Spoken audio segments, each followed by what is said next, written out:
Hey guys, welcome to another episode of Cryptic Conversations. I'm your host, Tunez from the Crypt, and we have another very special episode in store today. Today's guest is Dr. Kristian Strang.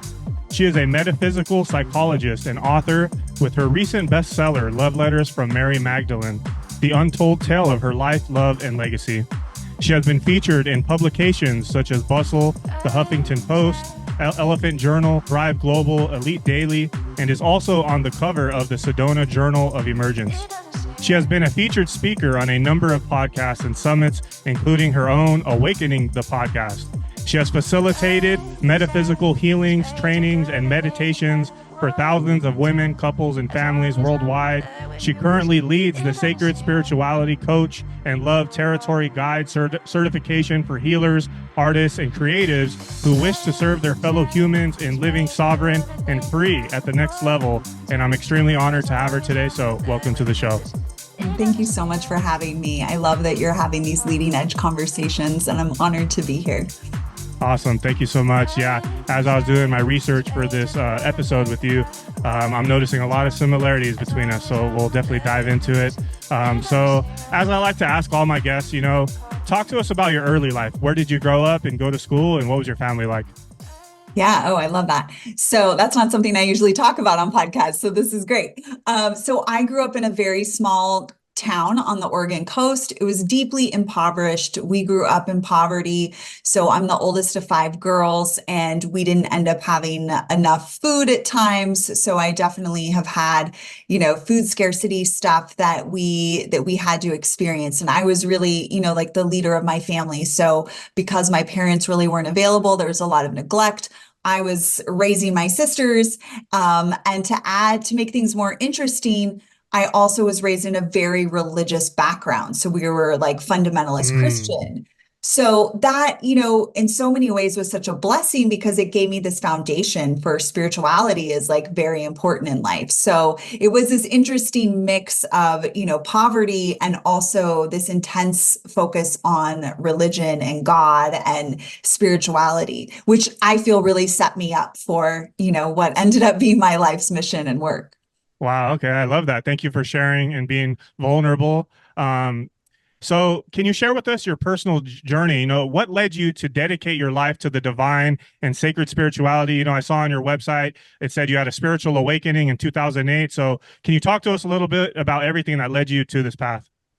Yeah. So I went through that very intense childhood and then ended up leaving my religion of origin at age 24, which was a super big deal because I ended up losing like my community, my family. It was like very intense. And at that point, I really became agnostic. I was like, I don't know what I believe. I'm sure there's a higher power, but I was so sort of taken out by the spiritual abuse in that fundamentalist Christian religion that I was like, I don't want anything to do with this. Well, fast forward a few years and I got very sick, and I was still in that sort of allopathic Western model. And they're like, okay, you have a tumor. We have to do an emergency surgery. We have to Wow. get rid of it. Yeah.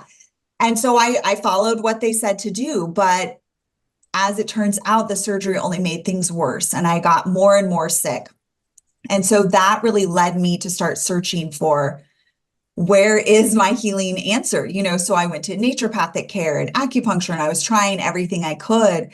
And then through a series of really wild synchronicities, I was led to Brazil. And I went to Brazil and had a psychic surgery where I was prayed over by a woman in Portuguese, and it completely ended up healing me. But before it healed me, it almost killed me. So I woke up from that surgery and that psychic surgery and thought that I was going to die. There was like no more life force energy in my body. It was super intense. And it was at that moment that, what do I have to lose? I think I'm going to die. So I started praying, and for the first time in many years. And it was then that I said, if you'll let me live through this, I will devote my life to you, and I will do whatever it takes to be of service and help others. And from that moment forward, my life changed. So I started having like healing energy coming out of the palms of my hands. I had these crazy psychic abilities that I had never experienced before. And I moved back to my life in Portland, Oregon. It didn't fit. I, sold everything within 3 weeks and moved Oh, to wow. Kauai.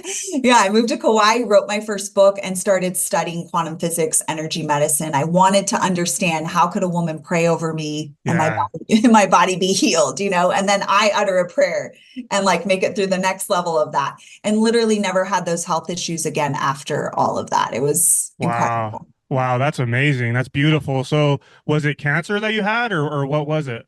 They did not give me that formal diagnosis, Uh-huh. but if we look at the symptoms, what was happening was, after the surgery, I was just losing more and more weight. I had all this inflammation and bleeding, and they couldn't figure it out. So I basically stopped with Western medicine Yeah. after the surgery, like just made things worse. So I didn't go to the point of getting diagnostics. I just knew it's my responsibility now to heal myself.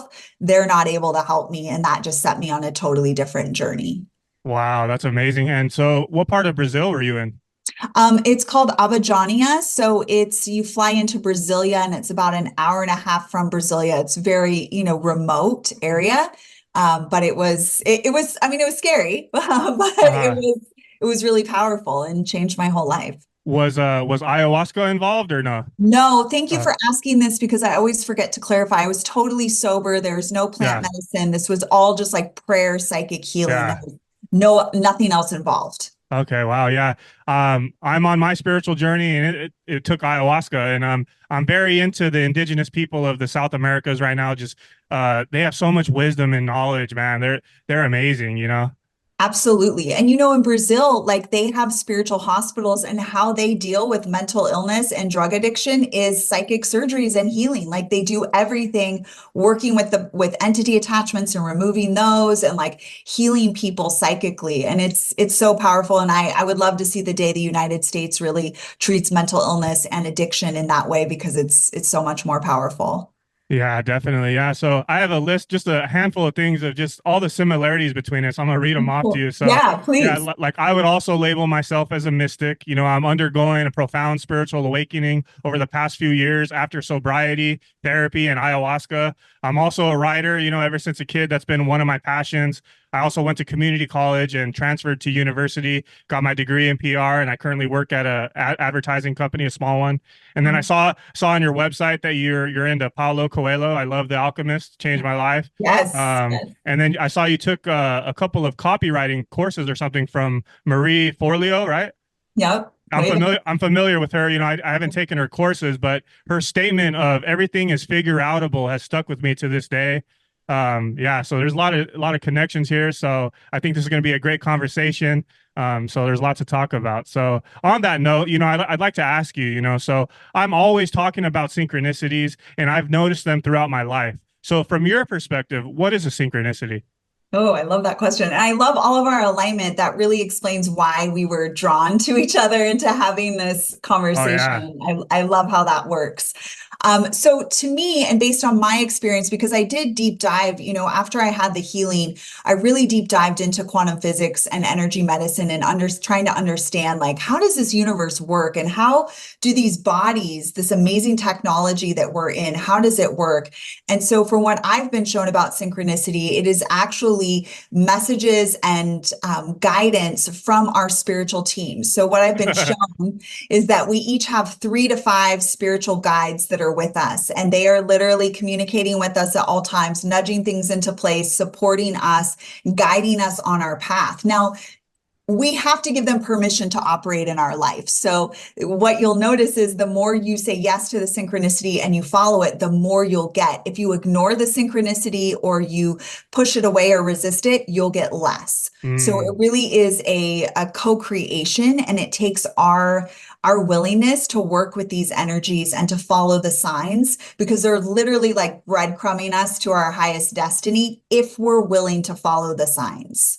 Yeah, I love that so much. You know, I've always been fascinated with them, and I've been back and forth on, you know, how to define them. I've been back and forth. I was like, is it an internal thing or is it an external thing? And I've always saw it as like, it seemed like yeah, like, you know, whatever you want to call it, your spirit guides, your guardian angels, like Yes. something's giving you a clue, the universe, you know. But Yes. some people like to write it off and say like, no, it's an internal thing. It's kind of like, you know, your intuition is kind of noticing them. So I don't know, I'm kind of back and forth, but that's a fascinating concept to imagine that we have a handful of spirit guides on the other side kind of guiding our lives. Yeah. And I love that you bring that up because everything really is, at least from what I've been shown on this journey, like it's internal and external. So it's masculine and feminine working together. So the external would be like the masculine, the internal would be the feminine. So I always see that balance everywhere in the universe that we've got, it's not just our intuition. It's not just outside of us. Yeah. It's us working together. Mm. And I feel like that's a way more grounded, it makes me think of the Buddha always talked about the middle way. Uh, That, it's not like it's this belief system or this belief system. It's usually like the two working together synchronistically and synergistically. Yeah. okay, yeah, that makes sense. So have you noticed them throughout your whole life, and have you had any like really profound, crazy ones recently? Yeah, so I feel like I was really asleep on my journey in my early life. Like I do have memories as a child of getting intuitive impressions, but I didn't know that's what they were. Like if someone would walk past me and I would smell their perfume or cologne, I would start to see all of these images in my mind's eye, but I didn't know what they were. And as a little girl, I was like, are these memories? Like I was trying to figure out what it was. I know now that's your intuitive sense of smell that activates your vision, but I didn't know that at the time. So I only started noticing synchronicities right as I got sick. So in 2007. So it was really then that the synchronicity started. And it was because I started feeling unfulfilled in my life and that there Mm, had to be something more than just like, I finished college and you get the job and then you have the relationship and you get the house and the 2.5 kid, it just felt like yeah. there had to be something more. I didn't feel fulfilled. And that's when I started having and for me, it was 1111. 1111 Oh started yeah. showing up for me, right? And then, so that's a big one. And 11 is the master number. And when you put 1111 together, you've got a portal to higher consciousness. So that's literally like the divine calling you, when you notice that number. So that started for me. And then after I had the surgery and things got worse, it started picking up more numbers, more like I would think something and it would happen, or I would have, a question in my mind and then the answer would come to me, more like somebody mentioned something I had just been thinking about, it just started Yeah. snowballing. I would say recently I had a really cool one where this was just a couple of weeks ago. I was talking to a girlfriend of mine. I was on vacation. We were talking, I've written 13 books. I would love to have all of my books, in audiobook, but I've done one audiobook. It takes a ton to produce it. Mm, Whether you're hiring a narrator or you're doing it yourself, it's just a ton of time and energy. And I was just saying to her out loud, I really wish I could get all my books in audiobook, but I just don't have the bandwidth for it right now. I don't know how I'm going to fit that into my schedule for my yeah. books. And literally 2 days later, I got an email from Amazon saying, we've just entered you into a beta program for AI narration, and now all of your books can be made audiobooks like that. So Wow. I literally just put 3 of my titles on audiobook because it was like within minutes, they were audiobooks. It took nothing. So that was Wow. really, really fun because I wasn't even like saying, universe, bring me this Yeah. path. I was just talking with a Yeah. girlfriend of mine about it. And then it happened. Wow, So I that's love that. amazing. That's crazy. So, how many, you said like 2 days after you said that to your friend, 2 days you got the email? Yes. Wow, Within 2 days. Yeah. that's crazy. So, I'd like to ask you, like some people, I talk about synchronicities a lot on my podcast, so I think I'm warming up people to the idea and to the concept of them, but I still think some people are like, "Man, you guys are crazy. Like, what are you guys talking about?" So, I'd like to ask you, so like what role do you believe that synchronicities play in people, pursuing their life's purpose, and how can people get better at being more aware of synchronicities? Yeah. So I believe actually synchronicity is the actual, like I was saying, breadcrumbs to our next step. I literally believe that synchronicity is always guiding us. So when you see those numbers, when you get, you just randomly look at the clock and it's 222 or it's 1111, I encourage people to immediately stop if you don't know what that message is and look it up. Like we have the internet, everything is at our fingertips, like search 1111 symbolism and trust that the first message that comes up at the top of that screen is what it means for you. So when you see animals, if there's like, today I had hummingbirds that just kept coming up to my Oh window. yeah. And then I come back to my computer and there's a hummingbird on my screensaver that isn't from me. So I immediately connect into hummingbird. What are you telling me? Because you have a message for me. So I literally live my life. I call it spirit led. And that means I'm being guided by those synchronicities. And if someone's listening or watching and they want to have more synchronicity in their life, or they want to get better at following it, I recommend starting a daily meditation practice. Now, meditation does not have to be crazy and it doesn't have to be hard. I say start with 11 minutes. I have a free 11-minute meditation on my website. Super easy. Just 11 minutes every day. Tune in. Why does that matter? You are literally, when you're meditating, you are literally making yourself available for your higher self and your spiritual team and source, whatever you believe the divine to be, to communicate with you. So you will notice an increase. I've been meditating daily since 2008. And I was someone prior to this who was like, I can't meditate. My mind is too busy. I can't do this. It literally will speed up the synchronicity and put you more in touch with your life's purpose and the flow of your destiny. Wow. Yeah, I love that so much. Thank you for sharing your insights on that. I was watching another one of your podcast interviews, and you guys were talking about this concept of in this current age, there's going to be a lot of spiritual people who are going to be called to move or like go to like a new area, to a new land. And I've been getting so many synchronicities lately about Florida, like so many, like it won't stop. Yeah. Pay attention to that. You're being called. Yep. Because the lands will literally call us when we need to go someplace. And sometimes we just need to travel there. And sometimes we need to move our whole life there. And that is definitely speeding up for all of us. I'm getting guidance to go to new places, like places I've never even, attempted or wanted to go to. So I really encourage people to follow that. Wow. Yeah. Okay.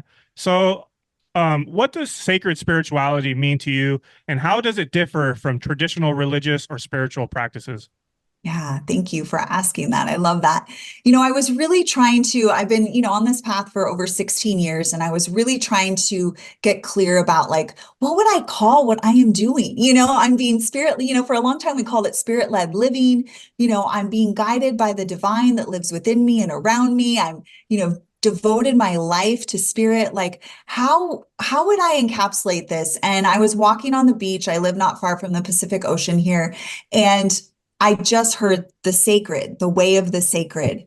So when I say sacred spirituality, it's a way of living that is honoring everything as sacred. It's honoring those synchronicities as not just random occurrences. It's honoring the advanced technology of our body and really letting the messages from our body guide us, as opposed to like, I need to get rid of this and, take a medicine or an injection or, do something to make this go away, but rather to really listen to the body. So I call it sacred spirituality because it's treating everything as though it's sacred, and it's a spiritual way of living. It's not based on dogma. It's not based on, religious texts from other religions. It is really just like you connecting into your higher self. And so everything I create is to support people and connecting into their higher self, to their higher power, and then following the synchronicities to their destiny. Yeah, that's awesome. I love that. So, how do you facilitate healings, and what are some common experiences or transformations that you've witnessed in your clients? Yeah. So when I first started, after that spiritual awakening that I shared, I had this healing energy coming out of my hands. And if I would like rub someone's back or touch their arm, they would be like, what did you just do? Like my back pain went away. And I would be like, I don't know, I don't know. I wasn't trying to do anything. So I was really praying for like, what's a modality I could use, that would feel like, I guess I had more control over it, because I didn't have control over it just putting my hands on someone. I'm like, I just want to know what I'm doing, and I don't know what I'm doing. So what can I do? And in 2010, I was brought the modality Body Talk, which is a form of energy medicine. And in fact, it's one of the only forms of energy medicine that Dr. Bruce Lipton recommends as providing lifelong lasting healing to the subconscious mind. So when I found that modality, it was like, just as I was laying down on the massage table to receive the session, I just knew this is it. This is where I can take this energy and I can help people. And like, it'll be more like, I know what's happening. They know what's happening. It won't just be randomly like, come and let me touch you. And like, then you'll feel better. That was just too weird for me. So I started with that with Body Talk, and I did a very traditional energy medicine practice. So I saw people in person for years, ended up having my practice go to wait lists. Then we started doing small groups in my living room. Then it just like expanded beyond that. Then we moved everything online.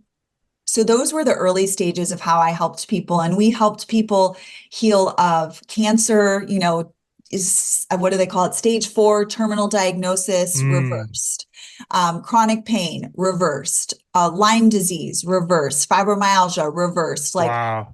so many amazing diagnoses just completely shifted. And then from there, I started channeling. That started happening for me in 2015. I was not trying to channel, it just started spontaneously happening. And then I downloaded a healing system that I now teach in my coach certification, which is called, it's a metaphysical psychology technology where we're working on deep levels, karmic levels, inner child, psychic pollution. We're addressing all of that. So that's been the next level. And we've really helped people heal of a lot of, like mental health issues, addictions, relationship issues. We've definitely used it for physical diagnosis as well, but it tends to get to the even deeper, like emotional, mental, spiritual imbalances that humans experience before they'll lead to disease. So Mm. we get to it before it turns into a disease. So those are the ways that I'm working with folks now and supporting healing. And then we've been doing work with the land and with the earth through my Love Territory Guide work, where we literally do prayers and blessings with specific territories and specific lands and waters and living beings, and we're doing a lot of work to help, because they've been spraying aluminum into the skies and different things that is really poisoning the humans, and it's poisoning our agriculture. So we've been doing a lot of work there to help transmute that poisoning and helping the humans. So it's sort of an overview of the technologies and the ways that we're helping people now. Are those the chemtrails, would you say? Like I see those in the Yes. sky all the time. Yeah. Yes. Yeah. It's crazy what they're doing to the earth. And so it's easy to feel powerless as humans, because we see them spraying the skies. We've all had the experience of having great weather. Then you see the chemtrails, then the skies are cloudy or Yeah. rainy, storms come. So we're really working to neutralize that with a spiritual technology. And so that method that you mentioned of body talk, is that similar to Reiki? People ask that a lot. It's similar in that it's energy healing, but Uh-huh. it's different in that with Body Talk, we're communicating with the person's higher self Oh, and their body's innate wisdom, and then we're getting very specific details about like, okay, we're working with your karma from your family line. Okay, we're working on your DNA more specific. Reiki is like you get to go into the zone and they're moving the energy, and it's all based on the chakras. This is working with the whole body system, including the chakras, but working with both Eastern and Western principles for the human. okay. I love that. Yeah. And so you also mentioned of channeling. Yeah. So could you elaborate more on your connection with figures like Mary Magdalene and the highest light and how they influence your work and teachings? Yeah. So in 2015, I had what I call my second spiritual awakening, which was not planned. So my first spiritual awakening was like a physical health crisis. And then my second spiritual awakening was more of like a mental, emotional crisis where I realized that I was not feeling my feelings and I was not like really showing up for my emotional content. And when that happened, my spiritual team said, like, everything's going to change again. I had a book deal at that time. I was, what you would say is successful. I was like speaking on stages and going to a book tour and doing all these things. But I could feel again that same feeling I felt before my first spiritual awakening, which is this is not fulfilling. This is just someone else's definition of what success is. This is not like my true soul success. And so when that happened, I had this huge shift. And what happened was I felt like I was having an anxiety attack. And I heard my inner wisdom say, go get your laptop. I went and got my laptop. I was told to meditate for 30 minutes. So I sat in meditation for 30 minutes. Then I opened my laptop, closed my eyes, and just started, all of this information started coming through my fingers and onto the keyboard. And I didn't, again, just like with the first awakening, I didn't know what it was. I didn't know what was happening. So I just started posting it on my blog. And I was like, This is back when people read blogs. Oh, yeah. And I was like, is anybody resonating with this? Like, I don't know what's happening. Can, someone tell me what's going on? And people started responding. I read this and I had a healing. I read this and I started sobbing and I got clarity about something I'd been, trying to figure out. And so I just kept going, and we ended up we've written, I think, 5 or 6 channeled books since that time. And when I first started in 2015, it was 5 ascended masters that I was working with. When Yeshua, Jesus Christ, was one of them, St. Francis of Assisi, King Solomon, King David, John the Baptist. So I was working with these 5 ascended masters. And then over time, their divine counterparts, like Mary Magdalene, Claire, Assisi is St. Francis's beloved. So the women started showing themselves to me over time. And then in 2020, Mary Magdalene came to me and said, okay, I'm running the show from now on. You're just going to be channeling me. So I channeled love letters from Mary Magdalene, and I've been working with her more closely.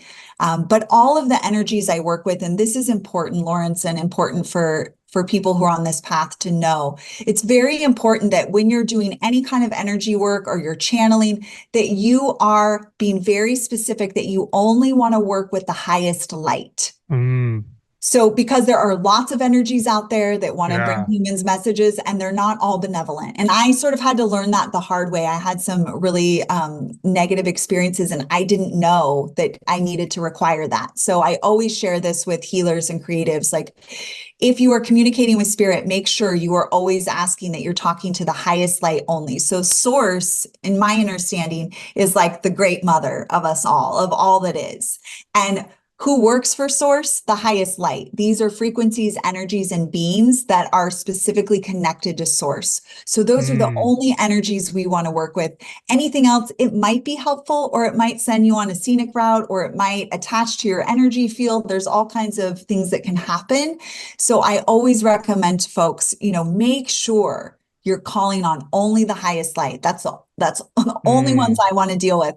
Otherwise, it can really sort of, mess with you in a way that is just unnecessary. Okay, thanks for sharing that advice. That's great advice. Yeah. I'm sure you're aware, the listeners as well, like, I feel like channeling is like a hot topic right now. Like, you go on YouTube and you watch these spiritual podcasts and stuff. And, oh, I'm a channel. Everyone's a channel. It's like, are you though? Are you though? Like, yeah. Exactly. So be careful. Yes, be very careful. And I want to say too, like, I think it's most authentic not when someone's taking a class to learn how to channel. You don't want to be messing with that energy unless it is part of your destiny. I was not trying to make this happen. It literally just happened as part of my devotion to the divine. I would not have chosen it. It's very challenging, and it's a lot to carry. So I know it's trending. And so I just encourage you as listeners, and this is the same for me, to be discerning about who you listen to, because there's all kinds of energies that they can be bringing through, again, that may not be helpful at all. So it's always best to just ask, guide me to the channelers that have, that are connected to the highest light. You can even ask for that. But certainly I was doing it before it was trendy, and I really had to learn sort of the hard way of how to make sure I set good boundaries.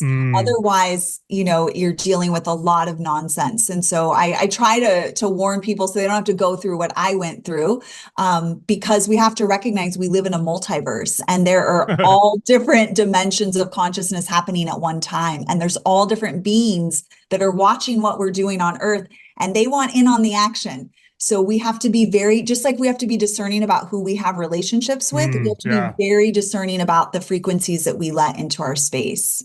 Yeah, I love that. I haven't channeled on that level, I don't think, but I definitely feel like when I'm making music, it's almost weird. It's like, it's almost like I'm in a trance or something. And it just flows out of me. And I'm like, next thing I know, I made a song or whatever. I'm like, okay, like that was strange. Or, about a couple of months ago, I did have a whole book outline, like the chapters, the topics. I just need to get around to making it. But a whole book outline with the chapters and the topics just came out of me. I don't know where it came from, Amazing. Yeah. Amazing. And you can always ask too. That's the other thing I didn't know. Like, you can say, like, when you were talking about your songs, I really feel like that's your higher self that you're channeling, which is really like what I think we're all here to do, is channel our higher selves through our bodies.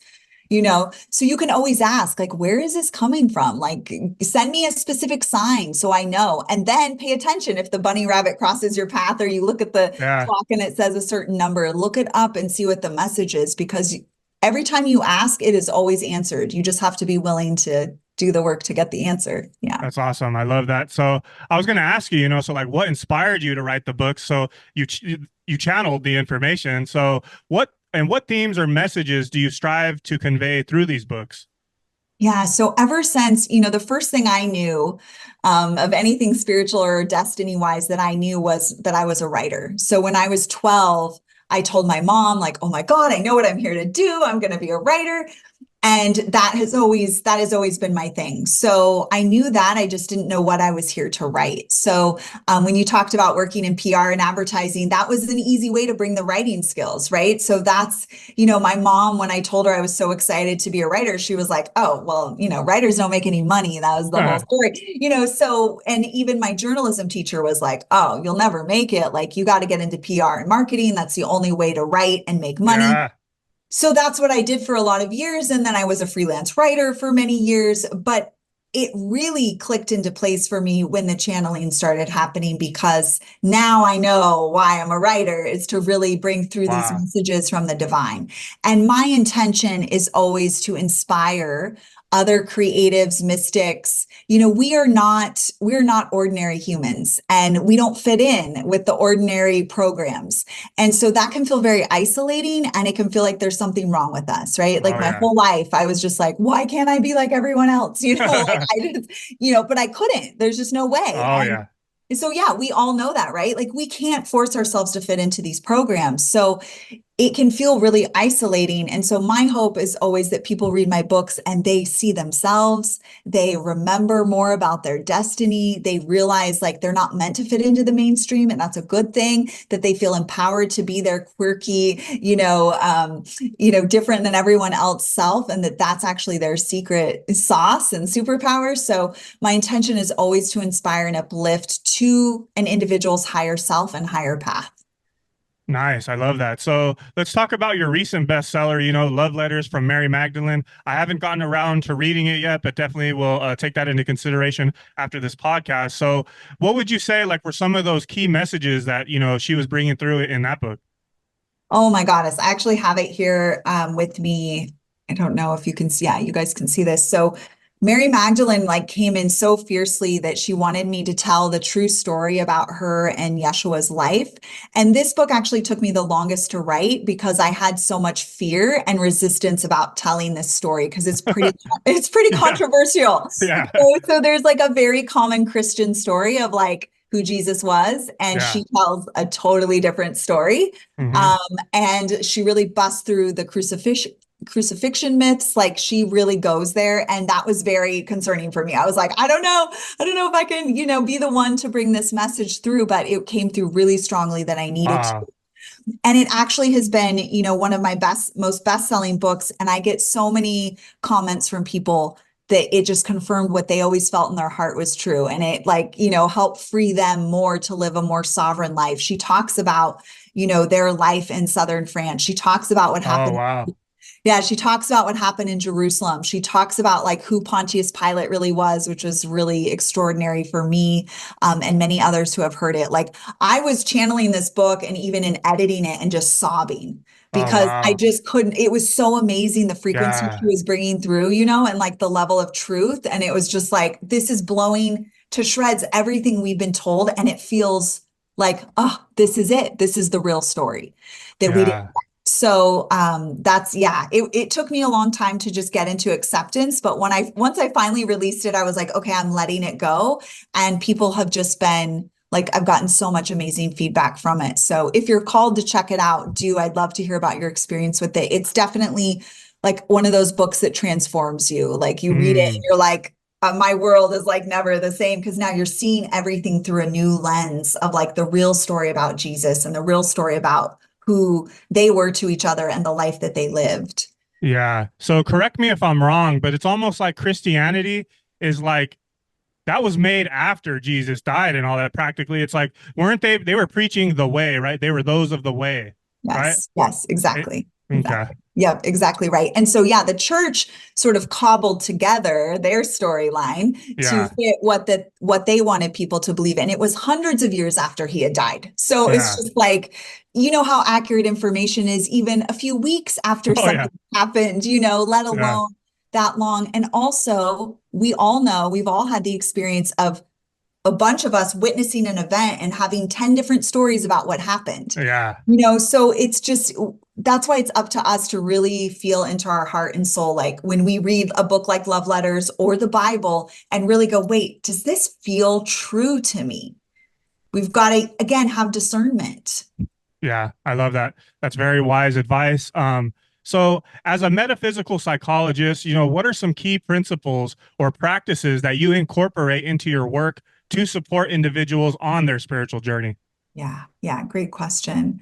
So the biggest one, the most foundational is meditation. So I am a huge believer in meditation and prayer as transformative healing practices that actually are like self-healing to us and also to our families. We can pray over our families. The more we meditate, the more connected we are to our higher wisdom, the more wisdom we can bring through in everything that we're doing. So those are the foundational practices that I give people, prayer and meditation. And then I supplement that with organic nutrition.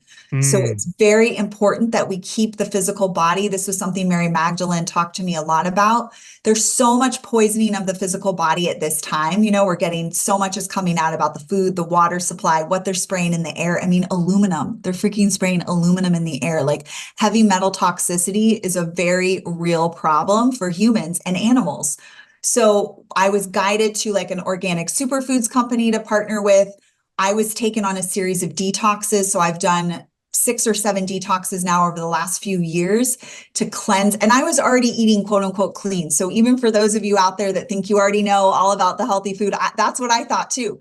But there's a whole other level that we have to go to get these poisons and toxins out of our body. So that's the other empowered piece I give people: daily meditation and prayer, daily organic superfood nutrition to help the body detox and cleanse of heavy metals, and the glyphosate poisoning in the food. That's coming out now that's wreaking havoc on the gut, and then it's creating a majority of illnesses. So we're wow. really supporting humans and taking back their power and empowering themselves to heal themselves through organic nutrition, prayer, and meditation. And then I have a series of like psychic tools that I teach people so that they can keep their field really clear and that they're not taking on, other energy. For those of us who are empaths, if we don't have good spiritual energetic hygiene, we're taking on so much stuff that's not even ours. And people are Hmm. getting sick and it's not even their stuff, like people are having all these mental health issues. It's not even their stuff, so those are like the foundational tools that I give people. I love that. Yeah. I think I'm good on the prayer, the meditation. I like to go out in nature and get sunlight and ground my energy, put my bare feet in the ground. I do that every day, but I definitely need to do better with my diet. I need to get better with my diet. Are you vegan? So I am mostly plant-based. I try not to get, vegan really activates people. I learned that. Yeah. I learned that like people get really crazy Oh about it. yeah. But I had been a meat eater my whole life. Like I was paleo for a number of years. And then I think it was around 2019, 2020, I just started crying every time I would see cows. I would just like go into Oh spontaneous wow. tears. And I was like, okay, what is going on? And I had to stop eating meat for spiritual reasons. But our bodies need the right nutrition. So I had to go on a journey, and Mary Magdalene brought me to this superfoods company where I can get all of my protein, all of my amino acids through plant-based sources. So Mm, I am almost 100% plant-based, but sometimes the body needs animal protein to heal. So animals feed the physical body, and fruits, organic veggies, fruits, herbs, nuts, seeds, they feed the spiritual body. So if someone's in a healing crisis, they might need animal mm. flesh to help them heal. But if someone's in a spiritual expansion process, they're going to need more of the organic, or, they're going to need to go more on that plant-based or vegan diet. I don't recommend getting too tied up in labels. Just honor what your body needs and make sure you're cleansing it regularly. I recommend like 1 to 2 detoxes a year, very gentle. There's a lot of crazy cleanses out there. What I recommend is all food-based. It's all very gentle and very, very efficient in helping the body detox, but not in a way that like someone's really sick and dealing with a bunch of, side effects. So Yeah. it's important to be very gentle with our bodies. Yeah, I love that. I've been called to fast too. Like I fast once Yes. every Friday. I do fasting Friday. Do Yes. you fast? Yes, Yeah. absolutely. I've been intermittent fasting for years. So it's just a regular lifestyle now for me to like go 16 to 18 hours between my last meal to my next meal. It's just a nice way to help the body reset. Now I know there's a lot of stuff out there right now where people are saying, oh, you know how it goes. It's a trend and then everyone hates on the trend. Yeah. But I would say I've been doing this long term, has nothing to do with the trend, and I find it to be very, very effective for my body. But again, everyone has to listen to their body. If you're going through a major healing crisis, you don't want to stress the body more. So lots of organic fruit will help the body cleanse without like putting it into a fight or flight response. So, Mhm. it's very important to work with someone who's educated, a practitioner, a spiritual practitioner who knows this stuff and can help guide you through it. That's awesome. Okay. And so, as I was preparing for this interview with you, I felt really called to ask you this question. So, it's just kind of where I'm at on my journey. So, I'll be honest, sometimes I feel alone, and I feel like I'm going crazy after my spiritual awakening because most people that I talk to in my life, they can't relate to my thoughts and my views on this reality. And I know that there's many others like myself who are struggling to own and accept their newfound wisdom and their spiritual gifts. So, what advice can you give to that person out there who is struggling with their spiritual awakening and they might feel like they're going crazy or they don't know what the truth is? Yeah, absolutely. I mean, first of all, to say like you're not alone. We all feel that way. We all feel like what is going on? I am banana cakes. Like what is happening? Yeah. That really happened for me, especially in 2015 when I started channeling. I was like, this is too weird. This is too crazy. Like I can't talk to anyone about Yeah. this. This is like not relatable. This is horrible. It was before, it was a trend. So it was like I felt very alone. So the first thing I would say is you're not alone. All light beings go through this. Secondly, all of us light beings are placed in areas where we can be of the most service, and it's usually not around a lot of other light beings. And that's hard because we're like the Yeah. only person in our group or our community who is having this experience.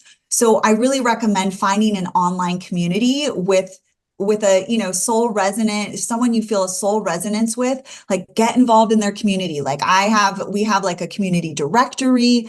We support each other's businesses, we support each other in thriving. You have to have people that you're connecting to at least online.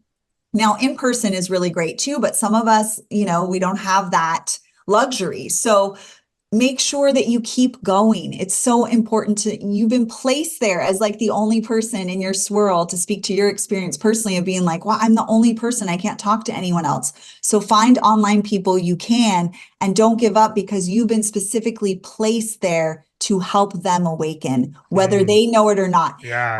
And it's important that you don't try to awaken them. The way that you awaken them is you embody the Yeah. lifestyle fully, right? So you just live it and breathe it. And when they are ready, they will come to you.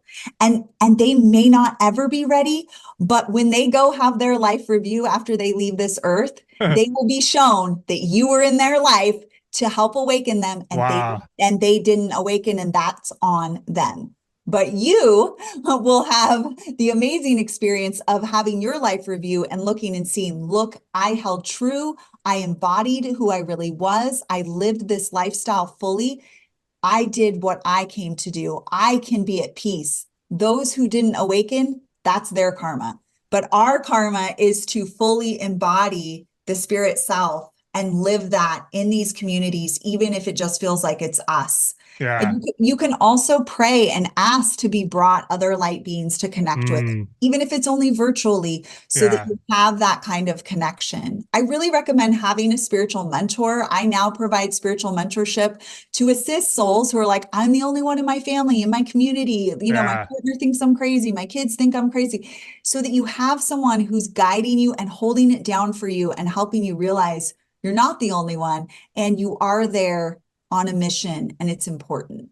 Yeah, yeah. I'm probably gonna reach out to you after this, and maybe we can stay in touch. And For sure. because I was feeling very down, like today or yesterday. It was because I put out a video on my YouTube, and what did I say? I was like, I'm coming out of the spiritual closet, like I'm owning it now. Like I'm coming Yeah. out of the closet. And I know that there's people that know me in real life and they probably watched the video. I was talking about my 1 year update after taking ayahuasca, and I'm talking about karma and reincarnation and past lives and all this stuff. And I just feel like I know people are judging, like, man, who does this guy think he is? And I'm like, and I noticed I lost a subscriber, and then it made me feel like, man, like, so people are not ready for the information. It made me feel kind of down.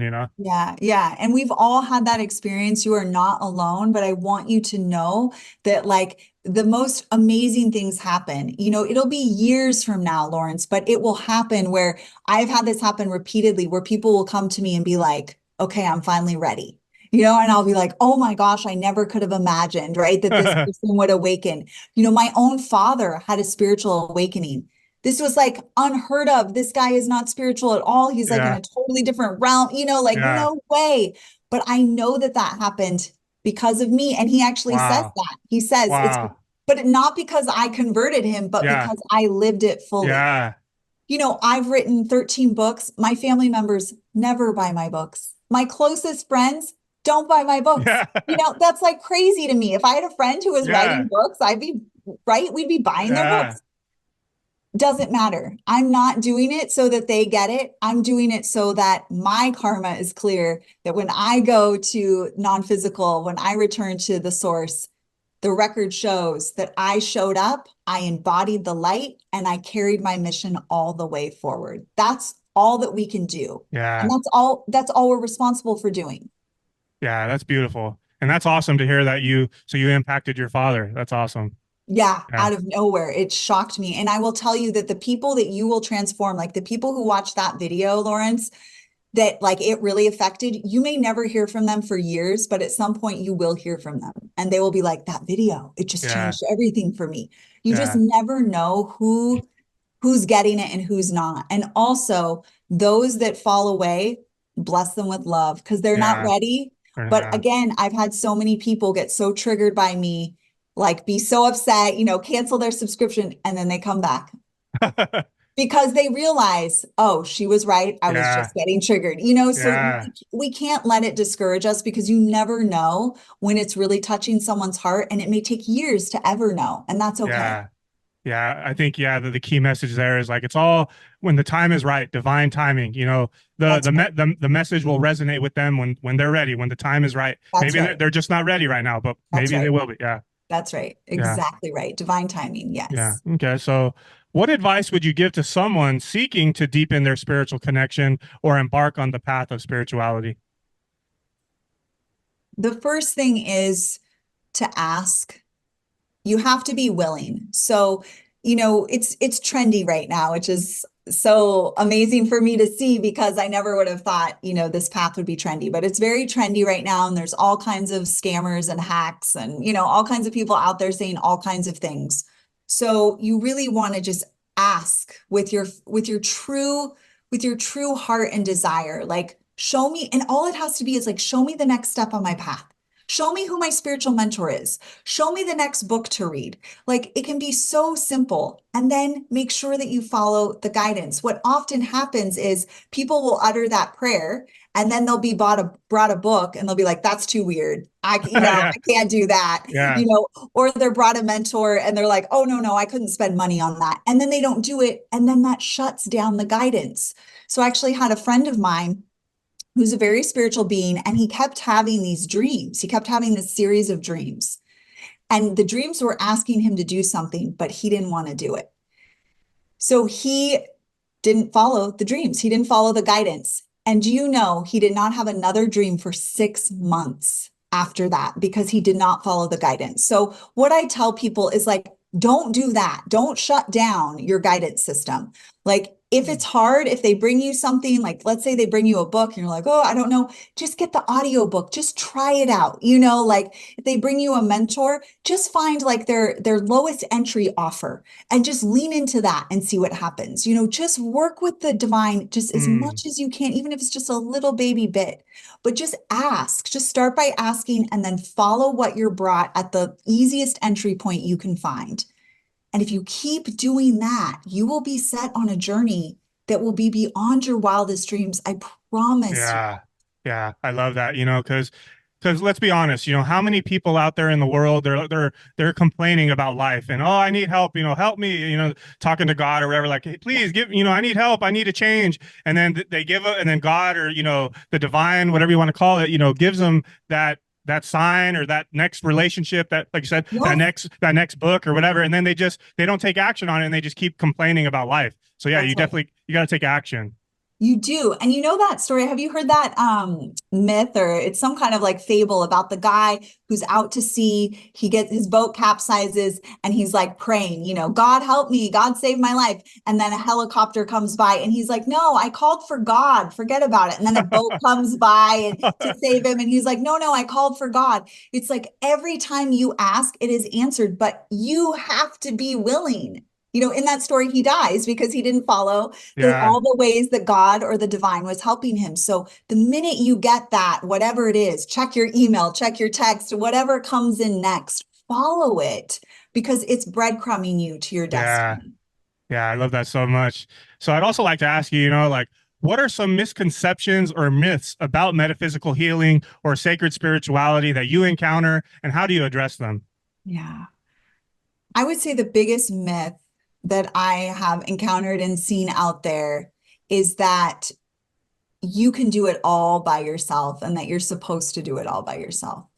So this was something that I was sort of afflicted with as well, because, my generation, I'm in my mid 40s, our message was being independent is like, you need to be doing everything on your own. And I see this come up a lot in this new age spirituality that's out there now, where everybody's like, it's all within you, it's all inside of you. And that is misleading because we are all divinely connected and we actually all need each other to thrive and prosper in this life. So no one else can do your path for you, but you do not have to do it all by yourself, and you do not have to come up with all the answers.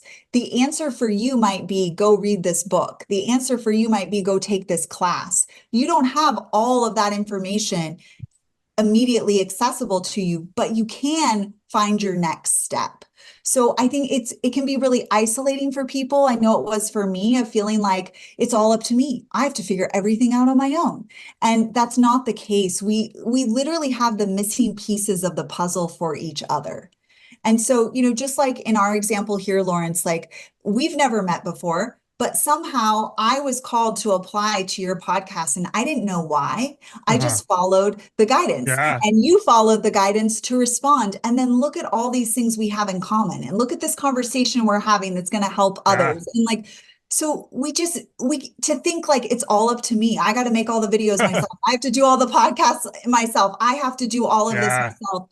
We need each other, and we are literally, I always feel like we're fractals for each other. We're like different aspects of the hologram Oh yeah. reflecting back to each other. Oh So yeah. the biggest misconception I see is like, you got to do this all by yourself. It's all within you to figure out. It's true that you can access your next step and only you can take the actions, but it's not true that you have to do it all yourself and you have to figure it all out. We need mentors. My mentors have mentors. Yeah. We need healers. We need support. We need people to cheer us on. That's because we're human and we're in human bodies. And that's how we were designed. When people talk about the oneness, what do you think that is? That's we're all interconnected and we Yeah. all need each other. So that would be the biggest myth that I like to bust through for people and kind of take that weight and heaviness of isolation and this sort of unhealthy independence that doesn't serve us. That's beautiful. Yeah. Thank you for sharing that. So how do you envision the role of sacred spirituality in the collective shift toward a more conscious and interconnected world? I saw it on your website. You mentioned it quite a bit on your website, like the golden age of humanity. So yeah, can you expand on that? Yeah. So I've been shown that we are in the process of the old systems collapsing and a new earth being created. We've heard this, storyline. This is, for most of us on this path, we know this is happening. Oftentimes in religion and even in the new age, it's like we're waiting for a God or a Christ figure to deliver that to us. And what I've been shown is that again, it's all of us collectively taking action in our individual lives and supporting each other and taking that action that creates the golden age. And I've also been shown that we can start to experience that now in our life. We don't need to wait for everyone else to shift. And we definitely, there is no savior that's going to come and like wave a magic wand and grant that to us. That all has to happen through us doing our own individual meditation practice, prayer, organic nutrition, working with each other, creating an interdependent culture in our lives. So we're helping each other. We're filling in the blanks for each other. We're not expecting ourselves to do everything. We're delegating. We're discerning about who we have in our life. It takes all of us doing that to create the new earth or the golden age. So my vision is that what I share on sacred spirituality, on my website and in the work in my books and in the work that I do, is that I'm helping support humans in creating that in their own life. So I encourage everyone to think about, what does your personal heaven on earth look like? What would make your life feel so golden, so radiant, so healthy, so joyful and blissful? And start to look at, what can I do right now to bring that into my life right now? Because no one is coming to save us. We are the ones, we incarnated here to do this. So it's you and I are we're the saviors. If there was a savior, meaning like all of us are the saviors of ourselves. So we have to save ourselves first. And when we save ourselves and we work with each other, we expand that energy. And then over time, we will have a new earth and a new humanity. That's amazing. Yeah, I'm always talking about the golden age of humanity and the age of Aquarius, right? I think it's such a fascinating time that we are living in right now, because when you really think about it, how each age lasts like 2,100 years or whatever, and so we're coming out of that age of Pisces into the age of Aquarius. We're so blessed to be alive during this time. Like, what are the odds that we're living in this time to see the transition? The odds would be that you would live and die within the age, you know what I mean? But so we're seeing the transition, and it's really beautiful. And there's a lot of speculation on when that age of Aquarius is coming. I would argue, I think that last eclipse we had, I think we're starting to enter it. I don't know what your thoughts are on it.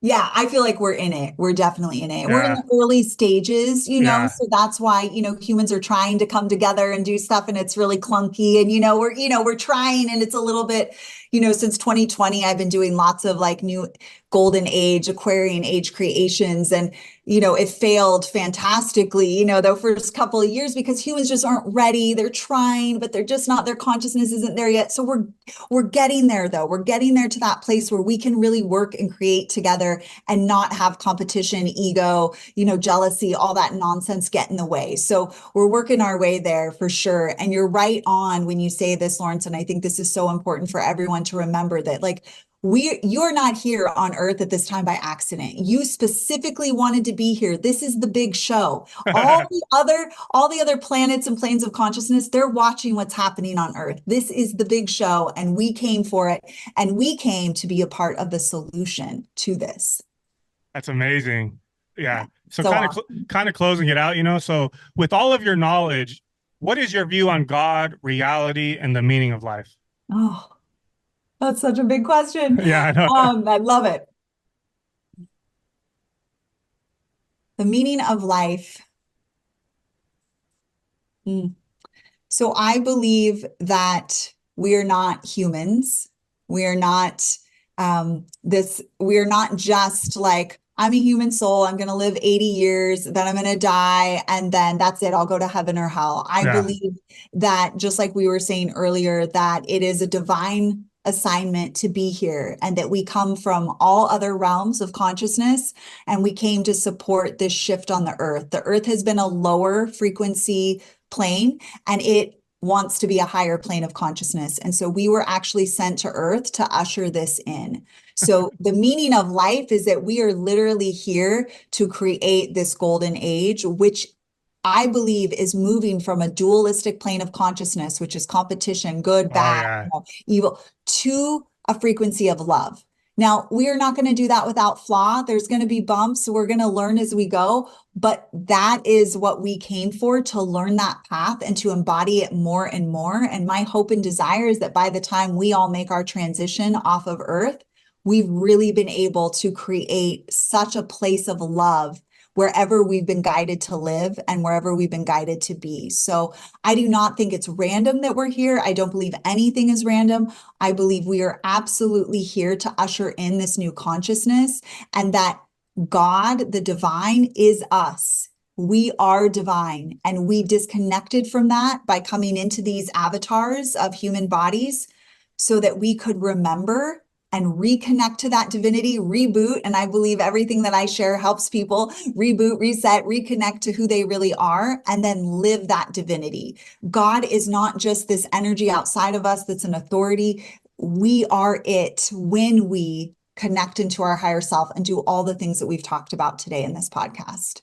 Wow, so amazing. Such a detailed answer. Thank you for that. Yeah. So looking ahead, what do you envision for the future of your work and your impact on the spiritual community? Gosh, you have the best questions, by the way. I do a lot of these interviews and you have great questions. So my vision is that we will have love territory guides, is what we call them. So those who have received our special spiritual technology to work with the earth, all over the earth. Right now, we're over most of North America. I'd love to see that expand even further. And I'd love to see coaches and guides with our technology creating the golden age in their areas. That's really my greatest vision, is that all those who come to me and work with my technologies that I've brought through are able to create their own economies, their own abundance, their own livelihood, and also create the golden age where they're living at. So I really feel that we are doing this, and I see this as so for us, and I'm so excited about you being here and all those who are here on earth watching this podcast, tuning into it. Like, this is not an accident that we're doing this together, and this is a deep call for us to transform this earth. But it takes our action. So I would love, love, love to see, even, if anyone listening, you feel a resonance with me, check out my website, go to sacred-spirituality.org, get some of my free meditations, tune in, check out some of the channeled messages. If you feel a resonance, like, say yes to this technology and create your own economy and your own golden age. Like, this is what we're here to do. That's amazing. I feel like this podcast has been such medicine for the listeners. So kind of closing it out, can you send the listeners out there a final message of love and healing, the ones who might be struggling out there? Well, I want to encourage anyone who's listening or watching to connect in to your sacred heart. And I see the sacred heart in the center of the chest. And this is a portal within the human body that connects you to your soul and to your higher self. And so this is something so simple you can do right now, and you can do anytime and at any day, anywhere you are. Place both your hands and have your left hand touching the skin and your right hand over your left hand, and just breathe into this space in your sacred heart. And just say, I am willing. I am willing to be all that I came here to be. But even if you can't get that out, just say, I am willing. And connect into your heart as many times during the day as you're called to, and see how that doesn't start to drop you out of the programming into your sacred technology, and follow the synchronicities that come, because all you have to do is be willing. And if you're willing, your spiritual team, your higher self will start bringing those signs, start bringing those next steps, start moving your life towards your highest destiny. That's awesome. Thank you so much. As I look at you, I can see that you're the truth. So closing it out, thank you so much, Dr. Strang, for meeting with me today. I want to thank you again for sharing your story, your profound wisdom and insights. You're an incredible soul with so much to offer. So thank you for being a beacon of light to this world. I also want to thank the listeners for sticking around to the end. So once again, please tell everyone where to find your information, and I'll also add it to the description of the video. Thank you so much, Lawrence. And thank you for this beautiful work you're doing. You have no idea how many souls you are impacting with this work. And it is so beautiful. And I'm so grateful that the divine brought us together. For those that are interested in connecting with me more, go to sacred-spirituality.org. You can also find me on Instagram at sacredspirituality111, and definitely feel free to reach out to me. I don't use a bunch of AI or automation, so you can always connect with a real person when you reach out to me. And thank you so much again for this conversation. Awesome. Thank you. Have a good one.